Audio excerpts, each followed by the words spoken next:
and it was on time. I was gonna say you kept time. One of the things when I was keep it to time is so important when you're doing keynote speaking. So I want to say thank you, and also I want to do the honor and sign the book for you. He actually purchased a copy. I want to tell you guys available on Amazon. So let me just do that right now. One of the best thing about my career so far as a motivational speaker and inspirational speaker and life strategist, I get to meet people like you. And I meet a lot of people and they in and out of my life. Some stick with me, some, but I see you have always stuck with me. And I'm grateful. I'm grateful to be a part of what you have become. And that I wanted you to go into that day, but you didn't go into that day. It's in the book, man. It's in the book. I've read a few books. Okay. Yeah, I've read a few books. That day was a terrible day. Emotional. It was a mental breakdown for a lot of people. That competition actually made me look at myself differently. I no longer compete in any competition ever again, especially to do with what God has gifted me with. But that day, I've came away with some amazing people, and you were one of them, man. So I'm grateful, man. I'm grateful. So let me just quickly sign. Hold this. Yeah. Let me give the quote I was going to give, and it's so apt for today with what you shared. Gershom, around page 65, it says, "Nothing that you're going through will ever be wasted. Is never wasted. Nothing you're going through is ever wasted." And after what you shared, I know you're gonna be speaking about that someday. So that was a quote I wanted to give.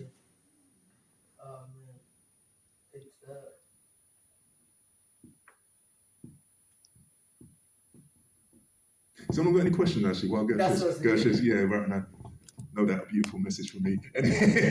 Anyone got any questions? Anything wanted to? You are so you're awesome. Oh, thank you. Let me close by saying that you remind me so much of my shy self, and I have speech impediment, and I couldn't speak. I used to stutter every word. And when I see you standing there and sharing and smiling, and you're just a light to others. My son is autistic, and you don't like to just say that word, spectrum. But when you talk about a neurodiverse, beautiful, the mind is so beautiful. Please be using that term, please. Yes, yeah. And we need to educate people, please. yeah, you are. Thank you so much for your story.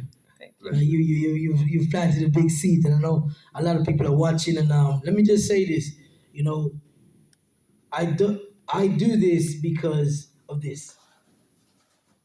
This is why I do this. Oh boy, yeah.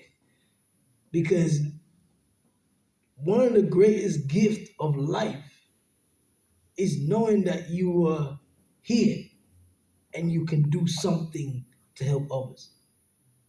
You talk about the BU, helping others. You can't help others if you don't help yourself. So you helped yourself, and now you're serving others. Man, I appreciate it. Any more questions, anybody? No? With that said, I was going to say, sorry, just one thing. So was the 80 videos that you made, was that, say, like the transformation to this? Yeah, because I've been dropping love with Gem. Is anyone here, you don't have to put your hand up, is anyone call themselves a perfectionist? Because I used to call myself a perfectionist. I used to wear it as a badge of honor. If something wasn't to my standards, I wouldn't even try it at all. And I realized it wasn't something to be proud of. It prevented me from doing so many things. Yeah. So if you ever go and watch my Facebook Lives, there's actually one I did upside down. I was being clever. You can flip the phone upside down. Yeah. So I thought, trying to multitask, being a man multitask. I thought I'd wash up and do a Facebook Live. And when the Facebook Live finished, I realized it was upside down. And I was horrified. And then my cousin said, "Oh, nice marketing thing." So the next video I did is about how to stand up in a crowd. And I did it on purpose, upside down. But my old self would never have done the Facebook Live. I would never have written the books. I'll be still writing them, trying to be perfect to get everything right. So you need to start and be prepared to make mistakes. I wouldn't be here today if I had adopted my mantra of the perfectionism piece. So yeah, please, if anyone is here carrying that, please come and speak to me afterwards. You need to release it because it's preventing, it's holding you back. It's holding you back, it really is. Definitely. I want to tell you exactly what you just said that is very important, that made the graveyard the richest place.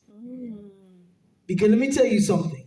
I was in the room with Steve Harvey, and Steve Harvey talked about this very thing. Why are you trying to perfect it for? Yes. Just get it done.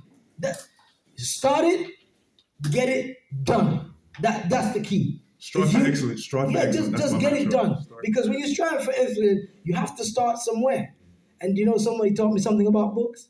You could always buy the revised version. Yeah. Thank you so much for your time. Bless you. You can always buy the revised version. So please.